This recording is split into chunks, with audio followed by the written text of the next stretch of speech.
Welcome to League of Lit, where we discuss books, adaptations, and anything else we wish to talk about and tie it to lit. Because, well, we can. Yes. That was a very aggressive sigh at the end of that, sorry. That was a little more on the dramatic side, which I guess you could say we are diving into the dramatics of this particular series we're continuing with. Yeah, this book was really a kind of a turning point in the tone, I think, of this series. I mean, if you think about it, we're getting more into deeper into the teen years and teen angst all the way. All the way. And terrible teen haircuts. We're going to talk about that later. But before we get much further, I should make sure that you know it is a truth universally acknowledged that we are not a spoiler-free podcast. No, we are going to spoil all of the things. But this book has been out for 21 years. So it can legally drink now. The book can. The main character's been old enough for a hot minute. Well, at least in the US, I should clarify that, because technically the book could legally drink beforehand if it was anywhere else but the US. In the United States. So we're going off of the United States because apparently 18 is just too young here. Not the point of this conversation at all. So, we are discussing today, finally. I'm finally excited because I've mentioned it in pretty much every other episode of the series that we've talked about. We're finally going to talk about Harry Potter and the Goblet of Fire. Ooh. Do chills. I always think of the Ring of Fire from Finding Nemo whenever anyone, just like anything of fire. The Ring of Fire! It feels like it needs that kind of inflection. It's not a bad thought process, because there is, in fact, a ring around the Goblet of Fire. Is this true? So, Harry Potter and the Goblet of Fire, the book came out July 8th of 2000. Y2K. Lots of weird things happening in the year 2000. But apparently not as weird as the year 3000, according to Busted or Jonas Brothers, whichever version of the song you listen to. Yes, both are very legitimate versions. Mm-hmm. But back to Harry Potter. I have been waiting to talk about this book. This is my favorite Harry Potter book. Why is this your favorite? I just think that the story really got more interesting here. Like, I think Prisoner of Azkaban was very interesting. Probably like one of my top, 3. We got a lot of information in this book. Mm-hmm. We also didn't get a lot of information in this book, which is just like how this series works. Like, you don't find anything out until really the end. Because I haven't read anything else that J.K. Rowling has written, I don't know if that's just her style. She's written other things. I think she's written like one other thing. I've read all of her Harry Potter stuff. Right. No, this Casual Vacancy was a book that she wrote, which is an adult book. I've never read that. And because I remember everyone being really excited about it, because technically all of the whole generation that like grew up with Harry Potter were adults at the time that her other book came out. Yeah. I don't know if that's just her style, that she really kind of drops pieces and then like the rest of it just comes at the end. Also, I think that the way she expanded the wizarding world in this one was really impressive, because we did get to meet a lot of other people. We kind of got a look at, because, I think for a long time, everybody was like, oh, she's Hogwarts. She's Hogwarts. And no, we're over here learning that we got Bobaton and Durmstrang, and I'm like, what are these people? Where are you hanging out? Well, how do I get there? One of the things that I was curious about as I was rereading the book and rewatching the movie, are there actual other wizarding schools? And it just happened to be that these were the 3 that were getting together to do this Tri-Wizard tournament?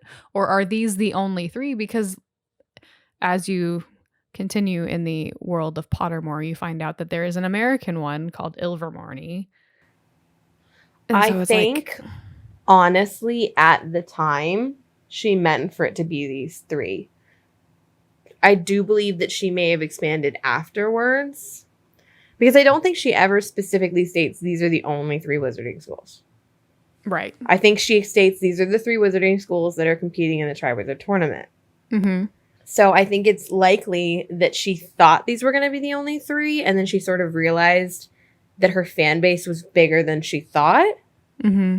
And she's like, oh, I should probably let other people have this. Because, like, in reality, these 3 schools are all located in Europe and Eastern Europe. Mm-hmm. So it's not an extremely diverse as far as, like, area goes. Right. Because obviously Europe is still very diverse. But it's not an extremely diverse area because, as far as we are aware, as an American, we can't go to Hogwarts. Right. I said as far as we are aware. I'm not going to call her and ask her because I don't want to talk to her. But, like, as far as we are aware. So I thought it was interesting, sort of the look that we get at everything in this one. Because we even learn more about the Ministry in this one. Even more, again, about Voldemort in this one. And sort of his past and Harry's past with him. Mm-hmm. He's a baby, so... He was a baby. So I think that's probably why this is my favorite book. Okay. It's just a load of information. It's like 636 pages of information. At least in the first edition. I only know that because I am looking at that information on my screen. I don't just memorize how many pages the Harry Potter books are. I do have something to talk about that later, though. Okay. When we get to, like, more of the book versus movie. Do we want to do like what we did with Prisoner of Azkaban and just kind of go do it side by side? Like, interlock things. Mm-hmm. Yeah, because we don't have to, like, get heavy into stuff. I'd really like to talk about the things that I noticed that were most prominent differences, because I did sort of write down some of the ones that are, like, the biggest things for me. Right. And obviously, as we're getting to people who are new as far as the movie goes, we can talk about who plays them and such. So the movie was released November 18th, 2005, which, just 5 years after the book came out. And it was directed by Mike Newell and was written by Steve Kloves. So there could be a lot of why Steve moments. Honestly, the whole movie is a why Steve moment for me. Or it could be a why Mike moment. I don't know. It could be either way. It could be writer or director. Either one. Why, people, would you allow this movie to just ignore so many things that are important? And by important, I mean they're important to me about the book. But yes, let's I will say, like, the opening of the movie really represents, like, the first chapter of the book quite well, because it takes place in the Riddle house, which we don't necessarily know that that's what it is in the movie. We know that's what it is in the book because that's literally the title. That's literally the title of the chapter. Is the Riddle house. And we don't really know. Like, the book goes into a lot of details about Frank, who is the person that we're getting this whole, like, section of the movies, like, in the perspective from. And, like, every now and then we get to, like, see his face. But it doesn't really... But we don't really get a whole lot of, like, oh, this is the importance of this. This is the importance of this person. Like, it just feels like it's a random bystander, personally.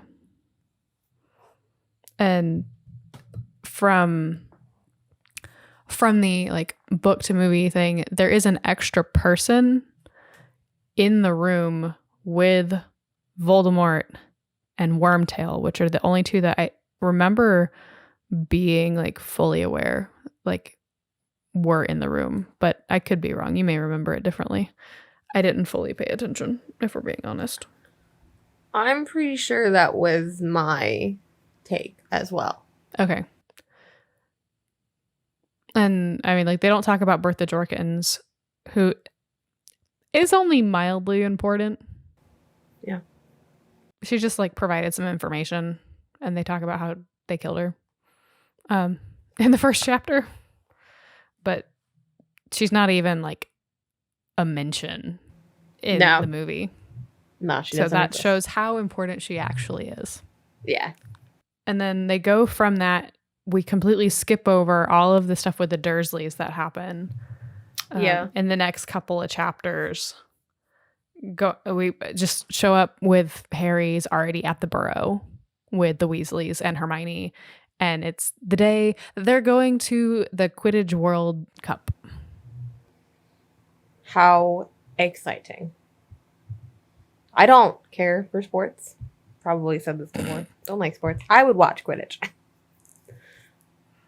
Honestly, it felt very much that of just like the World Cup for soccer. Yeah. Like everything that surrounded it, at least when it was on screen. Mm-hmm. And to an extent, like the way that they like describe it in the book, as far as like the excitement that's around it, not necessarily like the sport itself. Quidditch is its own thing.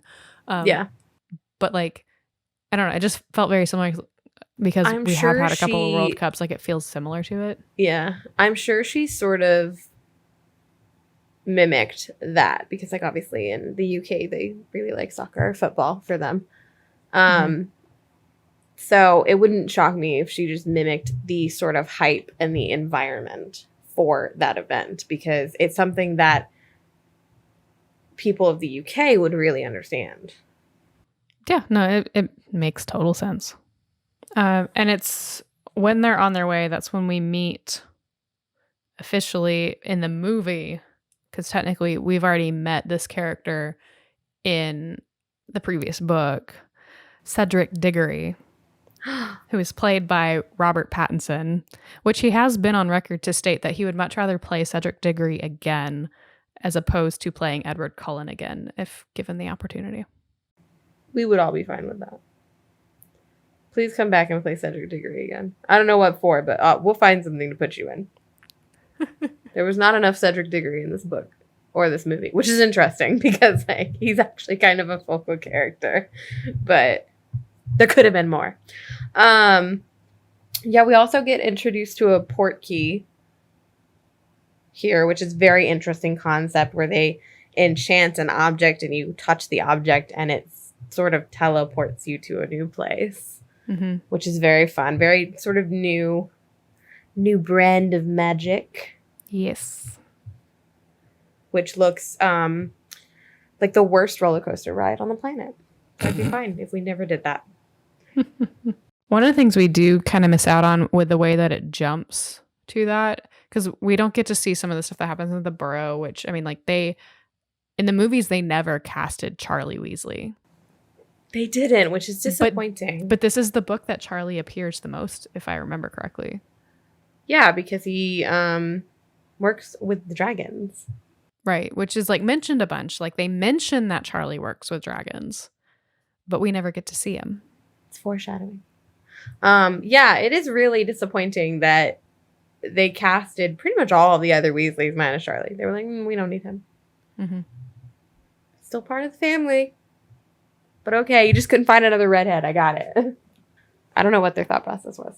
I don't know. I don't know what their thought process was at all in this movie, so you're asking the wrong person. And I mean, like everything kind of moves rather quickly with the World Cup.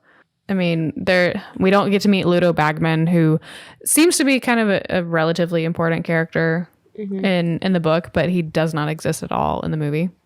No. Essentially, they had Cornelius Fudge take all of what Ludo Bagman was like supposed to do, and I guess that was just so they didn't have to cast another person, but yeah, probably for ease, so that you didn't have to learn any of his story. Because, I mean, Ludo Bagman in the book, because, I mean, he's the head of the Department of Magical Games and Sports. Yes. And he is literally supposed to help organize and judge the Triwizard Tournament. Mm-hmm. But he's also, like, a gambler. And I don't think they wanted to, like, deal with having to try to explain all that. They were already like, we've already cut so much out of this book. Yeah. Get rid of him. Mm-hmm. So yeah, that's probably why that happened. Yeah. We do get to meet Barty Crouch. Oh. Which I don't fully remember like what his whole role is in the Wizarding World, but he's played by Roger Lloyd Patt. I mean, I think Barty Crouch's role specifically in this movie is that he's Barty Crouch's Jr.'s father. Yes, that feels like his entire existence. His entire existence is that his son was Barty Crouch Jr. That's it. Who in this movie is played by David Tennant. Love him. I tried to watch his Much Ado About Nothing today and I couldn't find it. It was very sad. It's like they took it off YouTube. I'm like, no. Sorry, off topic. Which we get to see Barty Crouch Jr. cast the Dark Mark in this one, where when it comes to the whole everything's on fire, essentially, like quite literally, at the World Cup, like there is no indication of who it might have been outside of a house elf was found with Harry's wand. Yeah. Like there's literally no indication, but like we actually get to see Barty Crouch Jr. not knowing that that's who that is at that point in time. Yeah. Cast this Dark Mark. In all honesty, like the house elf that is kind of somewhat important in this book is Winky, and not a character at all in the movies. Yeah, they just didn't think that house elves were important in this movie, and Hermione and the people at Spew would really like to have a conversation about how that's house elf erasure, and we don't do that. I'm so offended that they cut out Spew. Would you like to explain what Spew is? Oh, yes. I will explain what Spew is for those of you who have never read the book. I don't know why you're here, but welcome. So Spew is the Society for the Promotion of Elfish Welfare. And Hermione decides to start it after seeing Barty Crouch Sr.'s treatment of Winky, his house elf. And then she sort of, like, I think, notices it all around because Hermione is a mudblood, to put it quite plainly. So she's not used to the idea of house elves. They're not something, she didn't grow up having house elves. So I think, they're literally little tiny slaves. Like, it's not nice. So she decides to make Spew the Society for the Promotion of Elfish Welfare. And say that, like, at all fast, because it's difficult to say.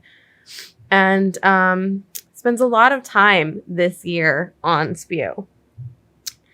Which, I mean, the things that you get to learn because of that whole plot line is more about like house elves and their culture, which from what I gather, because it's literally what everybody else says, and it's also just evident in like the way that they act, that's literally like what brings them joy. They love to just serve. Yeah. And like Dobby is like the one exception where he's like, no, I want to be paid now. I've been freed. I want to be paid.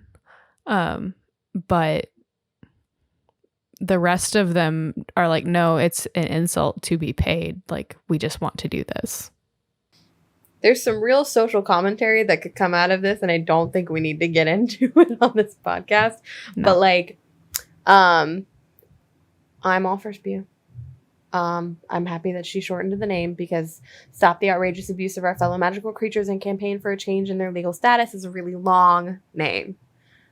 And I'm impressed that you had that at least in your notes so you could read it. I wrote it down.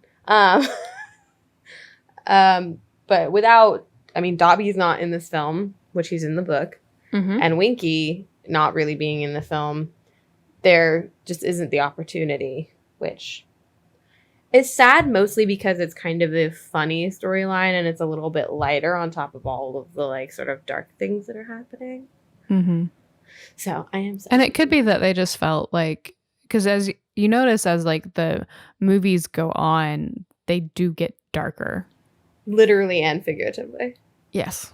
And so there's not a whole lot of space for the warm and fuzzies. They also just kind of saved all the warm and fuzzies for the Yule Ball, which we'll get there when we get there. Yeah.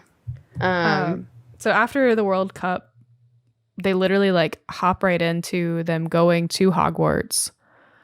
And in the movie, and I'm sure it's just for the sake of pace, they have the Beauxbatons and the Durmstrang students show up on the same day that all the Hogwarts students are showing up.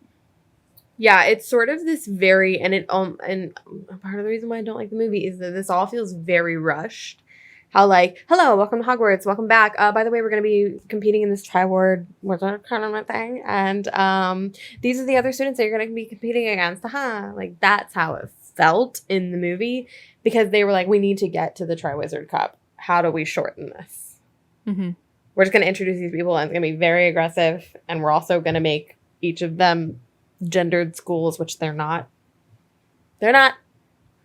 I would like to point out that Beauxbaton's most famous alumni is Nicholas Flamel, who was a man. So, he might have looked very nice in one of those dresses, but I don't know. But it just felt odd. I was like, why are we like making these schools just seem like a rushed, like there's no explanation in the movie of like anything really. Yeah. Other than like suddenly we're like, oh look, there's Fleur and there's Victor. They're the two important people we care about. Yeah. And that's it. The things that we like miss because of how it jumps at, like we don't get to see the Daily Prophet's report on the event with the Death Eaters at the World Cup. We don't get to hear, they kind of mention it when it comes to when like Mad-Eye Moody enters in, but like we don't get to hear about the incident, which like is something that happens before they go to the platform to like hop on and go to everything. But like, so we also miss like everyone hinting at this event that like everyone else seems to know about, but like the students, like at least the trio have no idea like what's going on. I feel like they don't have any idea what's going on at all in this movie. The three of them are like, hello, who, what, what's a Voldemort? I ain't never heard of that. You mentioned Mad-Eye Moody. Brendan Gleeson plays Mad-Eye Moody, who is sufficiently mad, I think, is a great. He's got some interesting ticks there. Oh, like the funny part is he's the father of Domhnall Gleeson, who plays Bill Weasley. Yeah. And General Hux, however you want to, whichever way. They're completely different characters. 100%. But that is the father of that actor. Well, you know what? Those British people, they all stick together. Yeah, and Mad-Eye Moody in this is the new Defense Against the Dark Arts professor. Because you're never going to have the same one twice. For whatever reason, we can't stick with one long enough. It's a cursed position. It's just interesting that that's the position. I think she did that on purpose. Oh, 100%. It's just interesting. Defense Against the Dark Arts. That one. Nobody can stick with it. Minus maybe Snape, who really wants to stick with it, but who is in fact the potions master and who has been put there, I'm sure, by the calculating Dumbledore, who I do not trust. Don't trust him with my pinky toe. The whole like Defense Against the Dark Arts lesson that we like, it's in the book and we do get it in the movie. It feels different in the movie than it is in the book when he's talking about the unforgivable curses. Like Hermione's reluctant to give the last one, where in the book she gives it freely.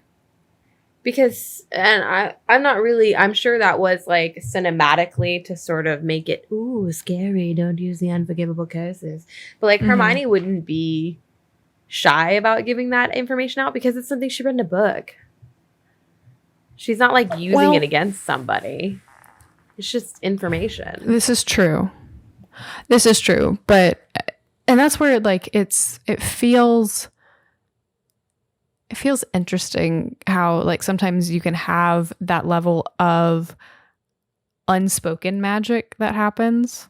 And so it's like, I would feel like, okay, well, if you can do magic without a wand and without even speaking words, I would think you'd also be able to cast curses without wands. But, it's one of those weird little things that doesn't quite make sense.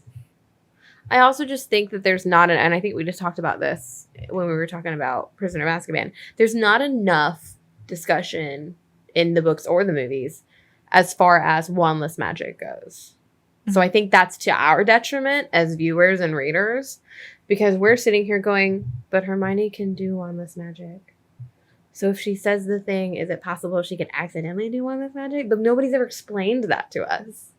Right. And so there's this sort of air of mystery surrounding it. But since we're on the unforgivable curses, for anybody who doesn't know, we'll just list the 3 curses. I can never say the one that starts with a C. It's very difficult for my mouth to get it out. Cruciatus. Thank you. That one, which just causes unbearable pain. The Imperious, which allows the user to control the victim. Mostly just the actions, I believe. It's not like your thoughts or anything. And then the Killing Curse. The Imperious Curse, like they give you the example in the book where everyone's getting to kind of experience it a little bit. Harry fights it. Yeah. And because we're getting everything like kind of from the perspective of Harry, even though it's third person, yada, yada. We've done this before. Yeah. It like you are getting to see how like he feels everything like during that experience, but he's fighting it and he's fighting it rather successfully. I would imagine it sort of feels almost like a puppet where you have strings and you're like tugging on the strings when you're fighting it. Obviously, if you're not fighting it, you would just be being a puppet. The last one is the Killing Curse, which shockingly kills you. And everybody knows those words. That is hard. Even if you like aren't necessarily in the fandom, you've heard them because it's on so many different things. Yeah, I don't know why we decided to put killing words on. We were like, Avada Kedavra on everything. And I'm like, wait a second. Those are not good words. Sir, are you okay? It goes with like all the Slytherin merch. Oh, poor Slytherins, though, being put into that box. Well, but if you think about it, like all the stuff that like is related to that, like they get all of that stuff. Listen, as a Hufflepuff, I would like to not put the Slytherin people in a box. I'm not trying to put them in a box. I know you're not trying to put them in a box, Ravenclaw. I'm talking about everybody else. Specifically the Gryffindors. You know how they are. I mean, I have some very wonderful Slytherin friends. I do too. My roommate is a Slytherin. There you go. Great guy. I mean, he quite possibly would kill somebody, if he really had access to it. But he's not like a Death Eater. He's just like, you know, I make a guy. Yeah. Still not okay. Moving on. Oh, so like in the book, I even wrote it down. October 30th is when the other schools were supposed to have arrived, which was like just a couple weeks before the tournament actually started. So that just gives you an idea because school starts, they go back September 1st. Mm-hmm. So that's 2 whole months that they squish together in the movie. And you can tell. No offense, but full offense. You can tell. After that is the champion selection. Yeah, so we get the information on the Triwizard Tournament, kind of a little bit of what it's all about. Obviously, in the book, they go into a little bit more detail. So essentially what happens is everyone of age, 17 or older, which at this point would be 17, barely 18, depending on how schooling things work there, will put their name, they'll write it down on a strip of parchment, and put it into the Goblet of Fire. And once all of that is done, the goblet will spit out, I think spit is a very good interpretation of the last name we get, but will flame on 3 names, 1 student from each school. Yes. Which the goblet is so smart if it can keep track of all those students. It's a wizarding thing, so. Well, and like the book doesn't really tell you if they have different like Parchment. like what? If it's like different texture or whatever. But in the movie, it's very distinct differences between the three schools. Yes. And so we get in the movie several instances of students walking up to the goblet and trying to put their name in the fire when they are not eligible. Yes. But also students walking up to it when they are eligible. Right. Well, and like in the movie, we only get to see the Weasley twins do their aging potion to try and fool the age line that surrounds the cup. So that way no one who is not of age can put their name in the goblet. But like in the book, we hear that there have been others because Dumbledore mentions it. We also know that like Lee Jordan, who is who's like the best friend of the Weasley twins, which do we ever see Lee in the movies? Yeah, Lee does the Quidditch announcements in I think the first two. Okay, I was like, I couldn't remember if we ever actually have met Lee, and in I the don't movies believe or not. I don't believe we ever see Lee again after that, but I could be wrong. Gotcha. Well, there is no Quidditch in this book because of we're very busy because of the Triwizard Tournament, and they do like state that in the book that like there's no Quidditch because of this. I don't think they ever time for all of that. They don't even like touch that in the movie. I don't remember anyways, or if it was so quickly that it did not stand out. Yeah, I don't believe they do. And we do get to see in the movie, which I mean is obvious, it would be kind of stupid if they didn't show each of our champions putting their name. Yes. The foreshadowing is heavy as far as the champions goes in the book and in the movie. Mm-hmm. Because, there's a scene of Cedric Diggory putting his name into the Goblet of Fire both ways. Mm-hmm. Same thing with Fleur Delacroix. Can't say her name either. Who's played by Clemence Posey, I believe is how you say her name. Clemence Posey. There's certain accents on her name. French, and I did not take French in high school. I took it in college, and I still couldn't tell you because I don't remember. And also Victor Crumb, who is not on there. Victor Crumb is played by Stanislav Yanevsky. Yanevsky. That's very Stanley Yelnats. His name almost looks the same backwards and forwards. No, it's just me. But yes, there are very much like, look at this thing that's happening moments with all three of them, because when we do finally get to the reveal of the champions, those three do end up being our champions, plus a very special fourth champion. Yes, which they did make that entire instance more dramatic in the movie than they did in the book, which I mean, that's not out of question because, it's a movie. You have the freedom and space to make things more dramatic. I mean, yes, it was that goblet literally spit that thing out like it did not want Harry Potter's name in it. Which didn't scream tampering with anybody. Because they don't really discuss it until after they've gone through it all and they've brought all the champions into one space and everyone's like, well, we need to make sure that all the other schools also get to have two champions because this isn't fair that Hogwarts gets to have two. Yeah. Because they stand firm on the fact that the rules state whatever the goblet says is what's going to happen. Yes. Because his name came out of the Goblet of Fire, he is bound to be a part of the tournament. Yeah. Which, and my assumption is that that's old magic. That goblet is probably hella old magic. So I'm sure that they're like, no, I'm kind of scared of that goblet. That goblet will come for me in the night.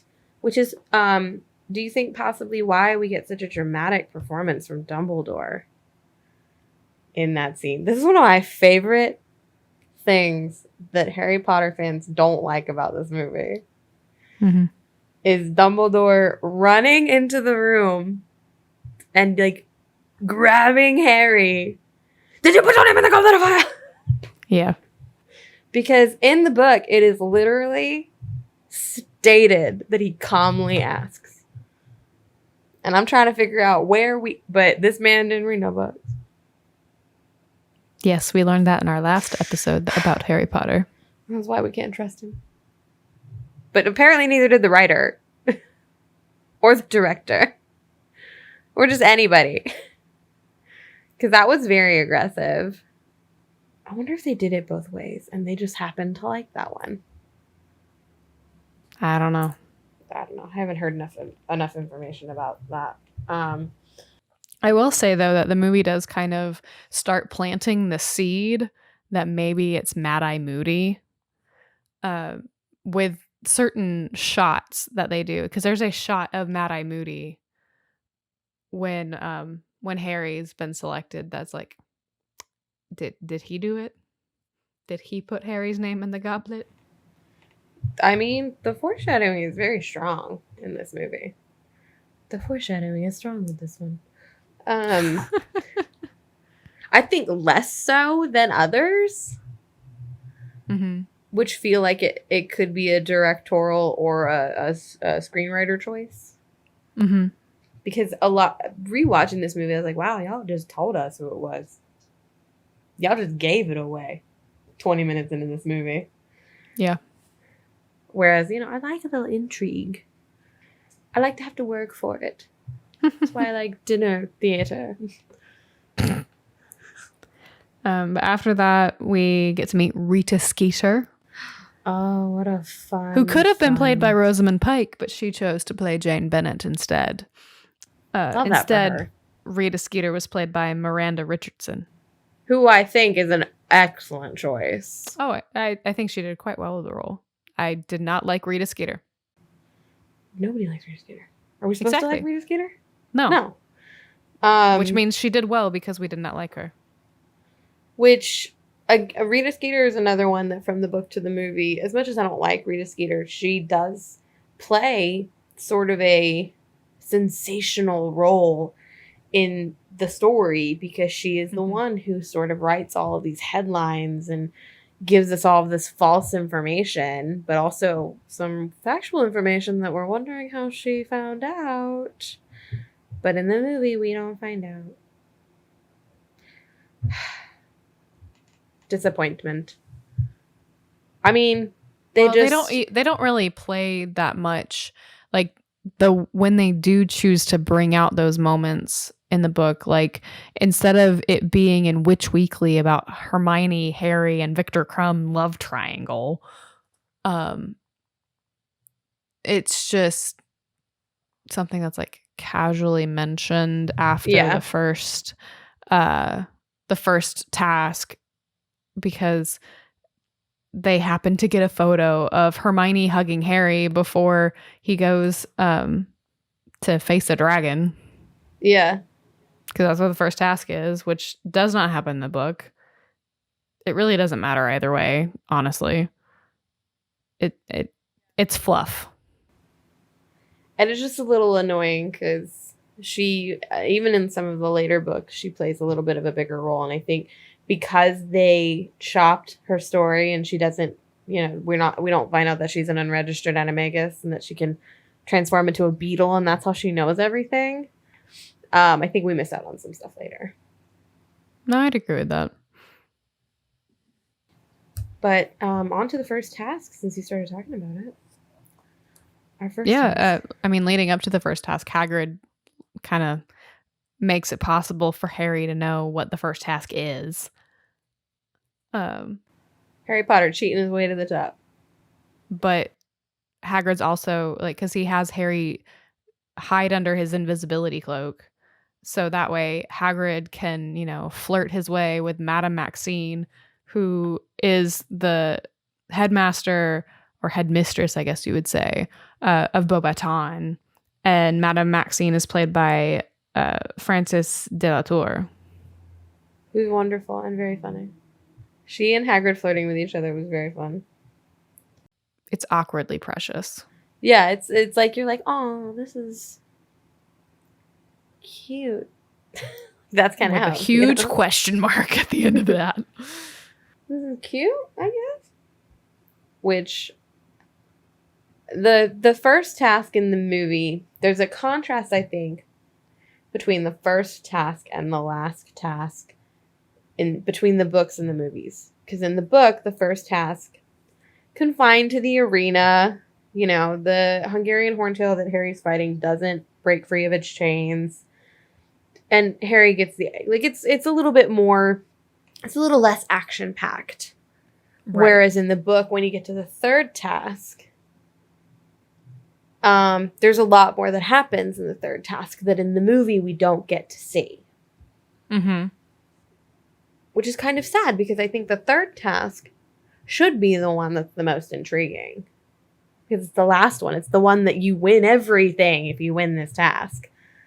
So that's like presentation 101. They remember what they see first and they remember what they see last.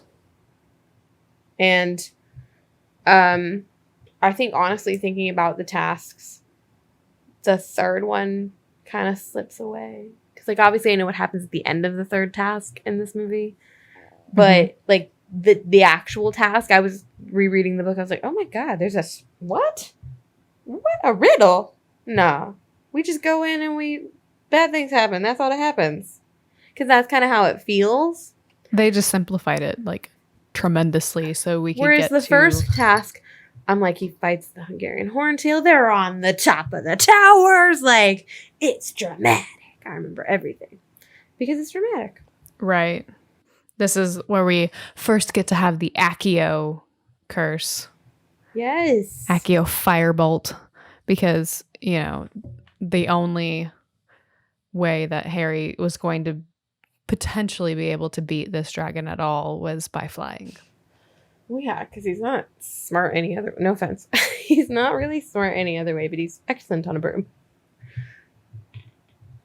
I mean, you're not wrong. I'm not. It's just facts. Right. And the thing with, like, the movie, they don't really tell you, and I'm sure that's just to leave the ambiguous nature of, like, when these are happening, because it just feels like, oh, it's happening one right after the other. But, like, they tell you at the end of the first task that the second task is going to take place February 24th. Like, the first task took place November 24th. What a gap between tasks. But, like, but also you don't see that in the movie. But this was happening throughout the whole school year. The last task happens just a few weeks before term is done. No, I mean, it makes sense. Like, that was one of the, I guess you could say, inviting aspects of being a part of the tournament, because that exempted you from your final exams. Because essentially you were being quizzed and tested with these tasks. Yeah, in the most practical way. Mm-hmm. If you weren't passing your tasks, well, you probably did. So, do we want to talk about the second task real quick? Oh, wait, let's talk about after the first task. One of my favorite scenes in this movie. I don't have a lot, but, like, one of my favorite scenes in this movie is Cedric Diggory going up to Harry Potter and telling him to go take a bath with his egg.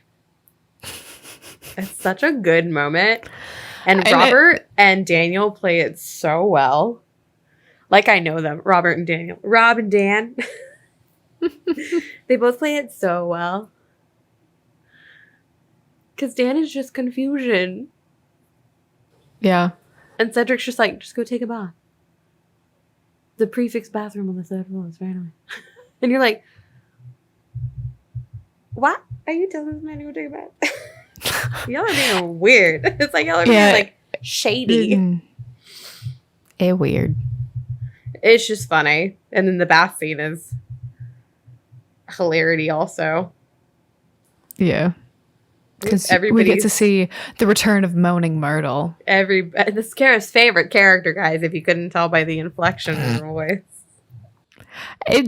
I just don't know what her actual, like, obviously she serves the purpose as, like, the sounding board for Harry as he's trying to figure it out. Yeah. Because she tells him, she's like, the other guy went under the water with it, like. Mm-hmm. And he's like, oh. But I don't, other than comedic relief, I don't think Moaning Myrtle in this book, I think obviously when she was introduced, she had a purpose. But after the second book. This is the only existence of her in this book. After the second book, she kind of just becomes comedic relief. Mm-hmm. She becomes the replacement for Peeves. Don't talk about Peeves. At least from the movie perspective. I am forever gonna be upset about no Peeves in these movies. When they decide to remake these in 300 years or whatever, y'all please put Peeves in it. Well, but in this one, Peeves doesn't really serve much of a purpose. No, in the other ones. Yes, no, other ones absolutely, but this one not so Obviously, much. This one's a little different. We are on a different level, but But before the second task even happens, we have the Yule Ball. At least. Oh yes. In the yes, because we have the whole like Christmas happens. Oh my because that's technically when the Yule Ball happens is around Christmas time. The Yule Ball. Our introduction to, I think, Ron figuring out his feelings for Hermione. It's small. It's there. It's like minuscule. It's like Ron being like, oh, wait a second, she's a girl. It's like that guy being like, wait a second, we've been friends with a girl this whole time. She has a waist. She's wearing a dress. I'm like, yes, Ronald. That's how it feels. But Ron is also far too immature for my taste. So making fun of him is how I enjoy this. Yeah, well, like the book lets us know because they don't even touch the topic at all, really. Or the way that they bring out the information for the Yule Ball in the movie is different, and I don't really remember if it matches what's in the book. Because in the movie, it's McGonagall teaching them all how to dance. But in the book, it's just like different tidbits leading up to it. And so like we know that it's only for fourth years and above. And so they have to have dress robes, which, Ron Weasley has the most embarrassing set of dress robes ever. First of all, Ron Weasley's dress codes are very retro, and I would love to just fit them a little better to his body, and they would work. Second of all, it's very convenient that it's fourth years and above. I mean... It's convenient. It's meant to be convenient. I just have to say it, because it annoyed me. I was like, oh, it's so convenient. She's like, it'll be for fourth years and above. I was like, yeah, because you're in the fourth book, and they're in their fourth year. That would be dumb if they couldn't go. I mean, she could have made it third years and above. It makes no sense for first or second years to go. Well, no, because they're babies. They need to go to bed. Like, we get to watch Ron and Harry kind of struggle to figure out who they're going to take to the Yule Ball. Yes, we do. I think it's fun.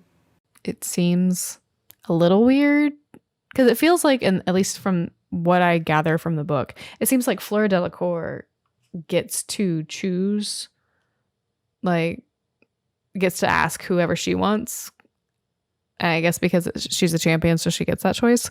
Because we do get to see the aftermath of Ron asking Fleur in the movie. And that's his future. He just looks petrified. As he should. She's way out of his league. Well, it's like, and the fact that Ginny is like, well, he actually kind of screamed at her. It was quite frightening. Oh, man. But the whole struggle of them finding partners, and this is like where it became a little bit more of a convenience that instead of splitting the Patel twins like they are in the book, which is one's in Gryffindor, the other's in Ravenclaw, they're both in Gryffindor, and Harry just kind of asks them both for him and Ron. Does that hurt your little Ravenclaw heart? No, it just feels weird because instead of it feels unnecessary. Like because you have the whole like conversation in the book of like him asking, I think it's Padma. That's the Gryffindor. This is where, because of the movie squishing them together, I can't remember. Yeah. But it may also be Parvati. I can't remember. One of them, the one that's supposed to be Gryffindor. Like there's a whole conversation that Harry has with her. And like he's directly asking her to be, and then he also just like asks like, do you know of anybody else? Because at the time, like when he asks, like Lavender's nearby, and Lavender, like Harry asks if like Lavender would, but like Lavender already has a partner, so not an option. It's okay, we'll get more of Lavender later. We'll get there eventually. Lots of fun nicknames. But like you missed that whole like little thing of literally like Ron essentially coming, or Harry coming to Ron's rescue. In this, he really just screwed up in this one royally. They are brothers, and brothers screw up. I don't know. Yeah, I mean, it's fun, I think, to watch them both struggle, because I don't, specifically Harry, I don't know James. We don't get to see it. I don't think that's something his dad struggled with. No, not at all. Not at all. With what little we get to know, I don't think that was an issue. In canon and in fanon, I don't think that James struggled with finding a date. No. So it's funny to see Harry struggle so hard. Yes. But this is also like before they even get to that part, we do see Harry try to ask Cho. Oh, Cho Chang. Which we briefly mentioned Cho Chang in Azkaban, because she's part of the Ravenclaw Quidditch team. I don't remember which position she is. She's a seeker, isn't she? She might be. I don't remember. I could be wrong. I think maybe they are all seekers. Matter. I don't remember. It doesn't Anyways, matter. Cho Chang is played by Katie Lung. And so. Yeah, which that's a fun little, I think, again, foreshadowing moment, because Cho Chang does look kind of a little devastated to have to tell Harry no. Mm-hmm. She's like, oh, I'm already going with Cedric. Except she doesn't say that. That's who she just said that she's going with somebody else. And in the book, I don't know if we ever really got a clear picture from book or movie of Cho and Cedric being a thing. I think it's implied in both, more I think so in the book than in the movie. But I don't necessarily think that it's relevant until we get more of the Harry Cho. Right. Whatever. We're going to call it the whatever, because like that's what it is. Yes, that is 100% what it is. Yeah. But when we actually get to the Yule Ball, because like Ron does kind of sort of ask Hermione, but Hermione's like, no, like, you're an idiot. I told you I've already been asked by somebody. And she won't tell Harry or Ron who she's been asked by. Yeah. Well, Ron also makes it out like, well, you're a girl. We could go. Yes. It's very like, really? Good job. Ron's an idiot. I'm a girl. We could go. What? Like, nah, don't ask people out that way. I don't care who you're asking out. Don't ask them out that way.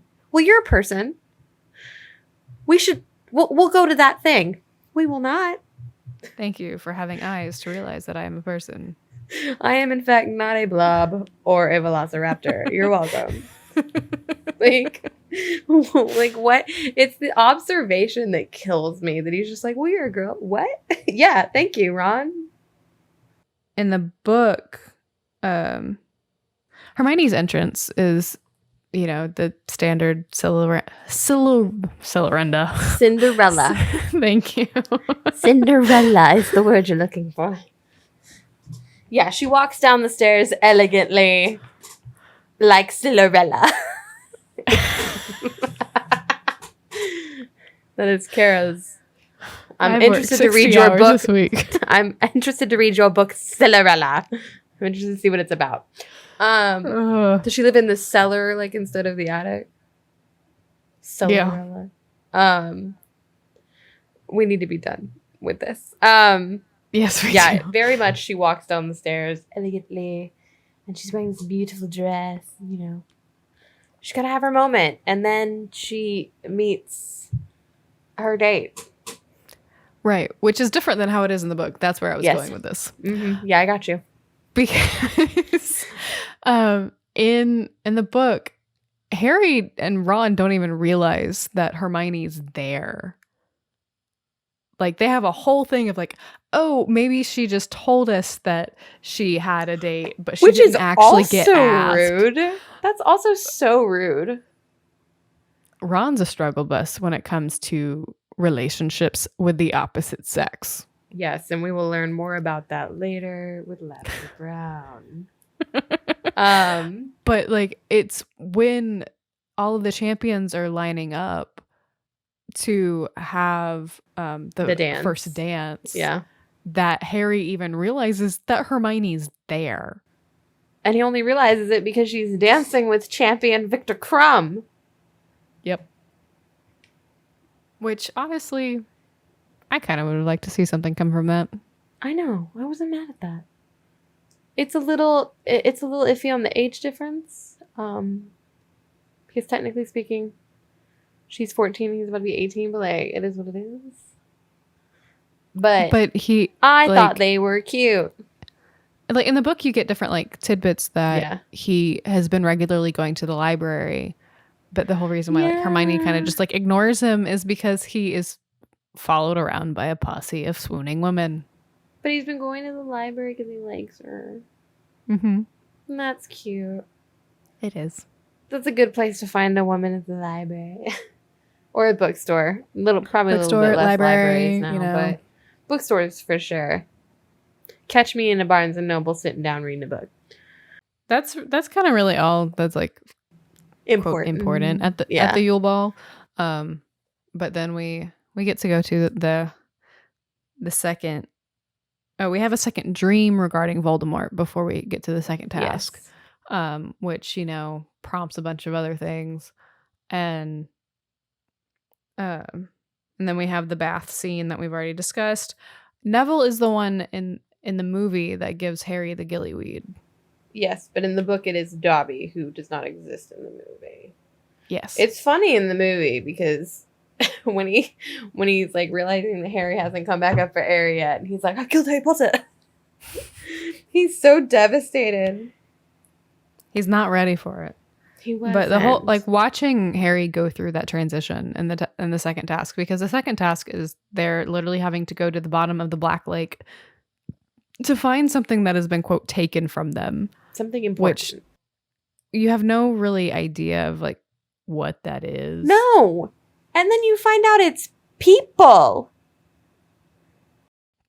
Which, I mean, like, they kind of hint at it in the movie with the fact that Ron and Hermione are asked by Mad-Eye to go see McGonagall. And it was just the two of them, not Harry. And it's like, okay, weird, but okay. Absolutely, I'm a big no on them being like tied up by my legs, floating in a lake because I'm important to you thing. That's a big no from me. Just, future reference for any future suitors. Not what I'm about. Don't do it. I won't like it.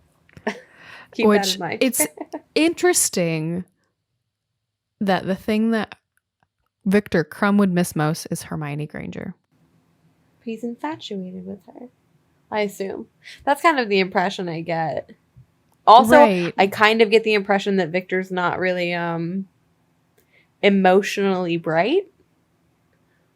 So it's not shocking to me that Hermione would be this kind of new, shiny thing that is important to him. Well, but like the impression that we get of Durmstrang, period, is kind of no emotion. Yeah.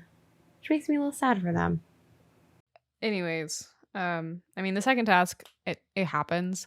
Harry tries to be the hero, In the book, Ron and Hermione kind of chastise Harry a little bit for trying to be the hero. Instead of being like, oh, it's very nice that you would care that much. But like, dude, you should have just like done the task and moved on. They would have not let anything bad happen to us. Yeah. But I do think it's notable in the book as well as the movie. The person who convinces either Dobby or Neville to give Harry Potter Gillyweed is Mad-Eye Moody. yes. In the book, he just manipulates Dobby into stealing it. And in the movie, he gives Neville a book that he knows will give Neville the idea of Gillyweed. Because Neville is very much into horticulture. Yes. So those are important things to note. Yes. Because it's just more, hey, look over here. This is the bad guy. Then we have like the whole little like Barty Crouch thing in the forest and all that jazz. Which you just kind of see Barty Crouch Sr. kind of lose it because he saw it, like, and this is all movie stuff. This did not happen in the book. He saw Mad-Eye Moody do this tongue thing that apparently his son did, which we only kind of understand that, but not really. It's alluded to a little bit during, like, at that point we don't know. We get a clearer idea because it just looks like it's like, why is Barty Crouch like totally freaked out by Mad-Eye Moody? Like, don't get it. Like, what is happening? We're all a little freaked out by Mad-Eye Moody. Like, look at him. Right. But then like the next scene is Harry Potter in Dumbledore's office with the pensive, and that's when we get a little bit more of kind of Death Eater backstory and a little bit of Barty Crouch Jr. backstory. Like, that's when he's like on trial for being a Death Eater. Yes. And he does the tongue and that's thing. specifically Karkarov that like is the one that we get to see in the movie, and then we kind of watch everything just like explode, which I don't know that we've really talked about Karkarov at all. Karkarov is the headmaster for Durmstrang, and he was played by Do you need me to try? Sure yes, I'm not really sure how to try. You know, I love to try names. Yes. I love to mess them up. It's one of my favorite things. Not on purpose. Predrag Vajelak. We're going to go with that. Yeah, he's the headmaster at Durmstrang, and he's a little fishy. Yes. Well, we learned that we learned specifically with the pensive scene that he was a Death Eater and like stood on trial for his stuff, but because he provided names of other Death Eaters, he was cleared. Which is interesting to me, that being a Death Eater, cleared or not, that he's now a headmaster. I mean, but also Dumbledore is slimy, so I was gonna say, it's like we've learned a lot about Dumbledore already. We've learned so much about Dumbledore, right? And he's headmaster of Hogwarts, so that seems to be irrelevant. Yeah, they don't really seem to be. Oh, you were a Death Eater? That's okay. You're reformed. What? But you also get the sense that because of it being a different place, it's not the same place because it's Bulgaria. Yeah. Is at least what I'm gathering anyways, because Victor Crumb plays for the Bulgarian team, like Bulgarian Quidditch team. It's at least in that vicinity. Right, which I don't think we even mentioned that Victor Crumb is the seeker for the Bulgarian Quidditch team that plays in the World Cup at the beginning of the book. We didn't mention that. We're very good at our jobs. We've just been jumping into all of the action-packed points. We didn't really talk about Quidditch.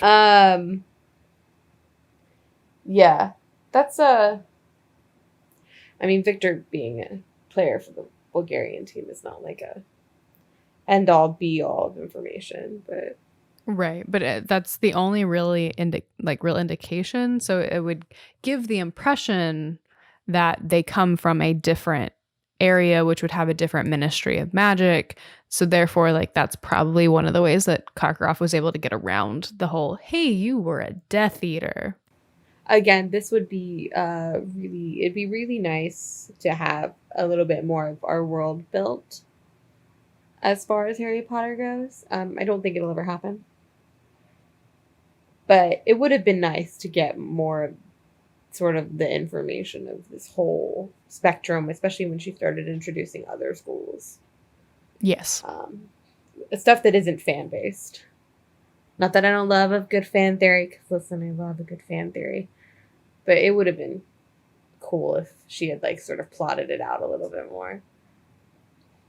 Just a tad. Yeah. But now we get to the third task. The third task, which is a maze.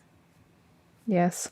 Which, because they just kind of like breeze through everything, you don't really get the sense that like families have been allowed to come and watch the third task, which is something you are told in the book. Yeah. And like, because that was a whole like thing in the book where Harry's like, oh, well, there's no way that anyone would come. So I'm not going to go because I don't have any family that's going to like be there when they have like the whole like moment for the champions to be with their families. Yeah.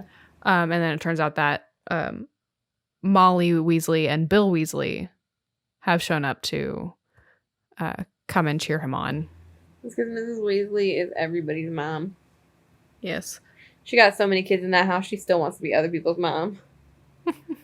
So get me away from these redheaded monsters. Yeah. But the task is the same where they're going through a maze. But in the book, you have blast-ended scroots, Dementors, which is really more, it's just boggarts. Like it takes Harry a second to realize that. And then my understanding, because it's what I wrote on in my notes, Crumb and Cedric have an experience with the Cruciatus curse. And then we have a riddle of the Sphinx. Yes. And then we have Cedric and Harry having an experience with a spider. Yeah, the acromancy. Before they get to the cup. Because the whole point, like going through the maze, is to find the cup. And once you find the cup, you win. You touch the cup and you win. Mm-hmm. That is how you win the Triwizard Tournament. It's very basic. Up until when you get to the cup and you're just standing there and you're like, this is it? All I gotta do is touch it. It feels wrong. That's a big no from me. All I gotta do is touch it. That's some bad juju. Which it is bad juju. But in a very delightful and fun way, Harry and Cedric decide they're both for Hogwarts, so they'll both touch the cup. Because it means they both together. Win. Yeah, we'll do it together. Which ends poorly.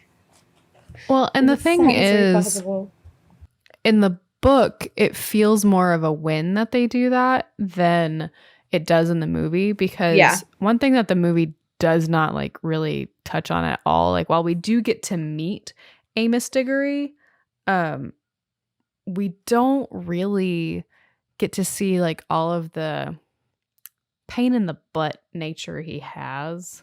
Yeah. That exists in the book. Because in the book, Amos is very, very focused on the fact that when Hufflepuff played Gryffindor the previous year in Quidditch, that Hufflepuff won. But like the whole reason why Hufflepuff won is because Dementors attacked Harry and Harry fell off his broom. Yeah. But because it's like, well, Cedric was the one that stayed on his broom, so he must be the better one. It's like, that's not exactly how that works, sir. Yeah, when you have something else flying at you. Amos Diggory is very much that dad who like went to Harvard and his son must now go to Harvard and be the best. You have learned from the best, so you will be the best. You are the best. No matter what his son does, he is the best. That's very much the energy that Amos Diggory gives off. Well, and he he's latched on the fact that my son beat Harry Potter. Like, do you really think that this kid is that big of a deal? What's the relevance? Yeah. Your son is 17. Mm-hmm. Going up against a 14-year-old. Yeah. Maybe stop worrying about that. Because worry about the fact that your son's like about to go out into the world. I mean, he's not, but like worry about the fact that your son should be going out into the world and like starting his own life and doing, I don't know, do they do college? I don't know. Whatever it is that they do next. But yeah, he's very focused on the Harry Potter aspect of it all. Right. And so like that's why the whole Cedric and Harry going for the cup together felt like a more of a win in the book. Because it feels like Cedric is doing it because he's like, I'm not gonna like fight you for this so that my father will feel like I beat Harry Potter again. If we do it at the same time, we both win. And everybody's happy. I mean, Amos won't be happy, but like Cedric isn't super worried about that. Cedric is really a Hufflepuff. As a fellow Hufflepuff, I agree. Like, and I'm not meaning that like in a mean way at all. Like, no. It's literally, it's about the friendship, the, you know, like the goodwill. Hufflepuffs are all here for everybody winning.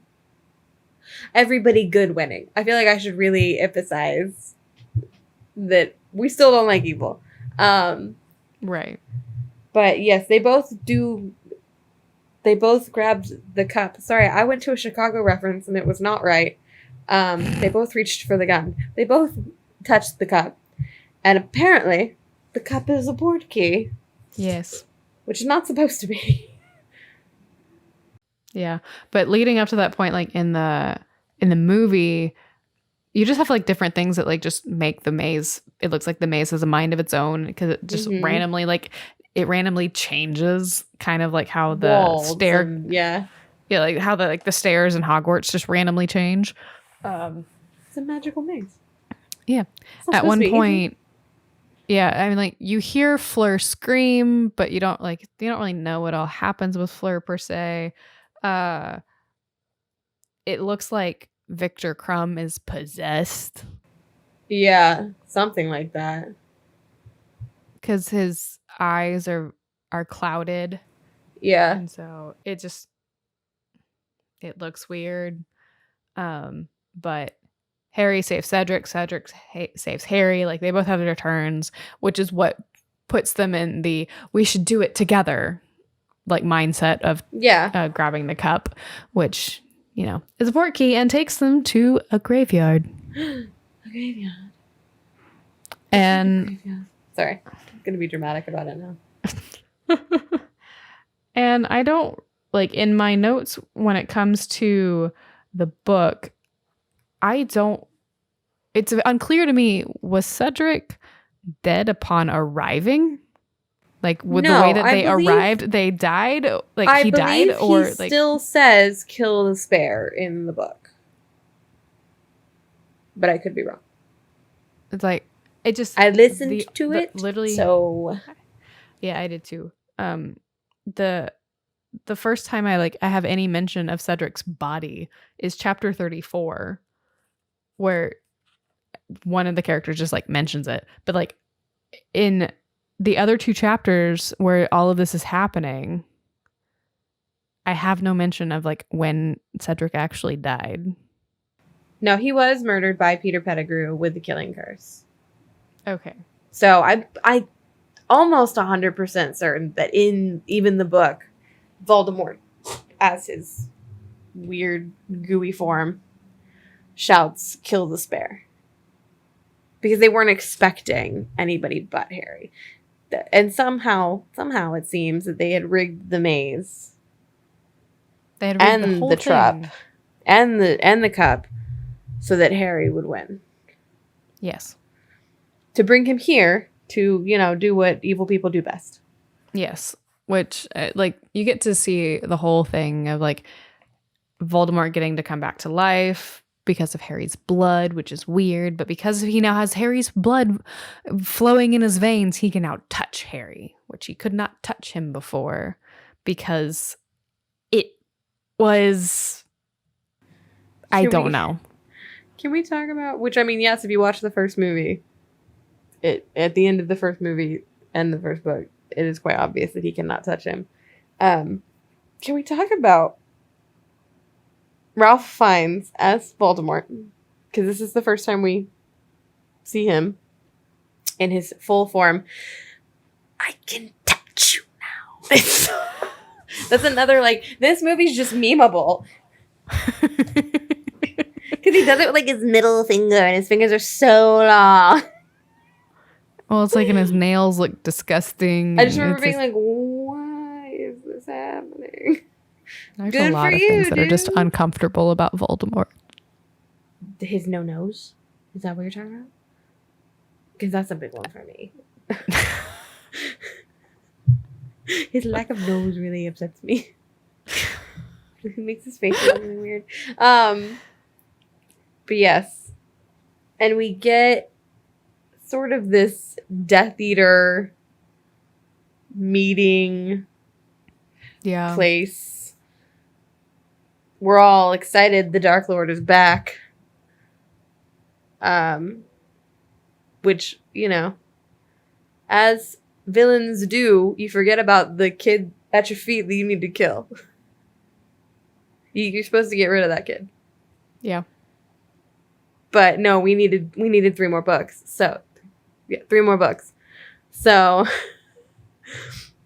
Harry does what he does best and gets away. If it wasn't for you and those meddling kids.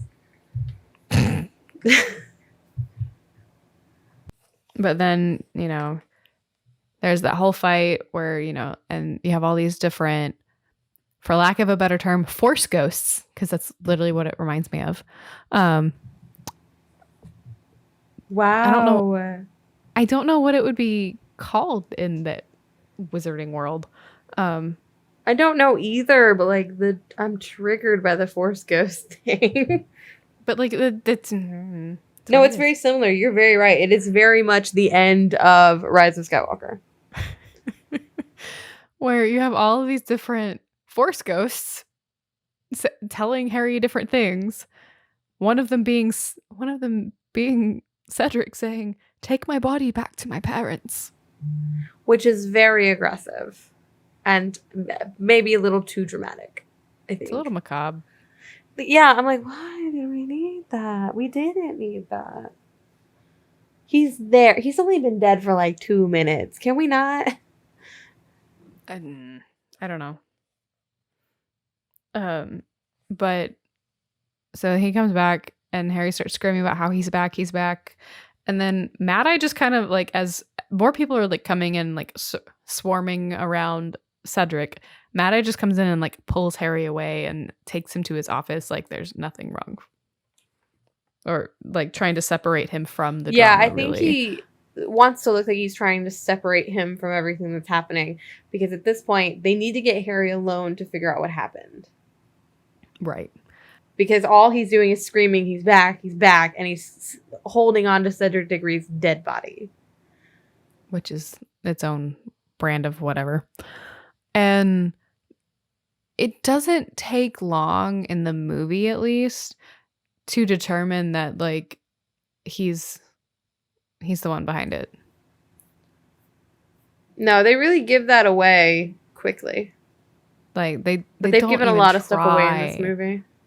They don't even try to hide it. Then we go into the whole, like, Veritas serum, and you kind of watch Mad Eye slowly change into Barty Crouch Jr. because, you know, it's been Barty Crouch all along. Yeah, he had Mad Eye locked in a trunk. A very weird looking trunk in the movie, honestly. A very weird looking trunk, but honestly, it looks like he had space. It wasn't like he like bottled him up and like he had space because it's like Mary Poppins' trunk. Like a whole prison room down there. But then after all of that happens, they have a memoriam for Cedric because Dumbledore thinks it's important that, you know, student body knows how Cedric died. And then there's like a little moment between Harry and Dumbledore, and then we get to watch the other schools like leave. There's, you know, a cute little moment between Hermione and Victor. And that's kind of the end. Yeah. I will say something we don't really see in the movie that we get a little bit more information on in the book is Barty Crouch Jr.'s fate. Because in the book, he receives the Dementor's kiss, which, if we remember, the Dementor's kiss is when the Dementors suck your soul out of your body and essentially make you a vegetable. Which really... There's two ways that I look at how it... Because in the movie, you just find out that he's going to Azkaban. That's really... well, and even then, like, they just kind of gloss over it. It's not like Yeah. it's like, oh, by the way... There's so much about that, especially leading into the next book, because we do find out that nobody believes Harry the Voldemort is back. The Ministry of Magic refuses to acknowledge all of that. It seems almost like they gave Barty the Dementor's kiss in order to stop him from being able to testify before the Wizengamot. Or give any information about the fact that Voldemort is, in fact, returned to power. Which feels shady, but, like, the whole Ministry of Magic feels shady. It's government for you. There's always shady people in government. Yeah, it just gets worse as the books go on, so. Yes, and it is quite shocking when they do find out that Voldemort is, in fact, back. But yeah, that is... The Goblet of Fire, my favorite book and my least favorite movie. I will say I want to. This is information that I specifically looked up because it was important to me. Okay. So the Goblet of Fire book, depending on the version that you're reading, is anywhere between 700 and 800 pages. Okay. Right? Mm-hmm. Mm-hmm. The movie is 157 minutes. The Deathly Hallows is anywhere between 700 and 800 pages, and it has 2 movies. And I will forever be upset that I did not get 2 movies out of this. Well, I can't do anything about it, but I'm letting future generations know if in 300 years somebody listens to this and they've decided to remake Harry Potter, can y'all please make sure they do the Goblet of Fire right? Thank you so much. well, also at the same time, like, that was before they started splitting up movies that were based on books. Because this is really kind of the first series. Yeah. Like, in this whole new wave thing, because this came out the same year that The Lion, the Witch, and the Wardrobe came out. Yeah. Both of those were 2005. And so in a way they were trying to, like, somebody was following in another person's footsteps.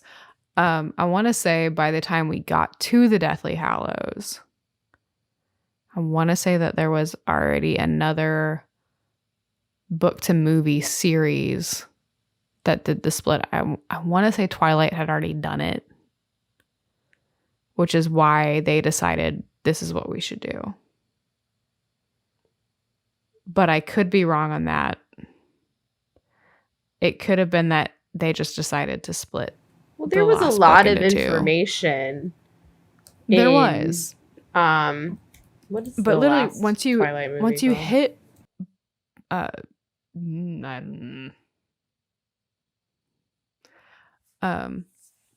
but like literally in the Harry Potter series, once you hit the 4th book, you are getting so much information. Yeah, because even in Order of the Phoenix is like 800 and something pages, and that movie's shorter than Goblet of Fire. Mm-hmm. So, like, they really should have split 4 through 7 all in 2 movies. I wonder if they decided, because Twilight, Breaking Dawn is the last one. Okay. So Breaking Dawn Part 1 came out in 2011, whereas Harry Potter and the Deathly Hallows Part 1 came out in 2010. But I wonder if they both hadn't heard that the other one was thinking about splitting. It's possible. And decided to both do it. Also possible. There's really no way of telling. But they're honestly, Right. From here on in the Harry Potter series, I think a little less so with the Half-Blood Prince. But Goblet of Fire, Order of Phoenix, and Deathly Hallows, which we did do it with Deathly Hallows, could have all been split movies. Yeah. But then you also run into the problem of you're essentially going to have to make both of those movies at the same time because your actors are getting older. Right. So it's very possible that's why they didn't want to do it. There's a lot of thought process behind it, but I'm never going to stop being mad that The Goblet of Fire is the worst movie. Well, anything else you want to say before we dive into thank yous? No, I think I've said all that I can say about how I feel. Well, whether people agree or not, thank you to J.K. Rowling because she did write the book. Even though we had our issues with the movie, thank you to Mike and Steve, who were, director and writer, because, they helped bring it to life. They still did a job, whether they did it well or not. So thank you. Thank you to everybody who was involved in this movie or this book. Y'all are the real ones. They definitely had a task before them.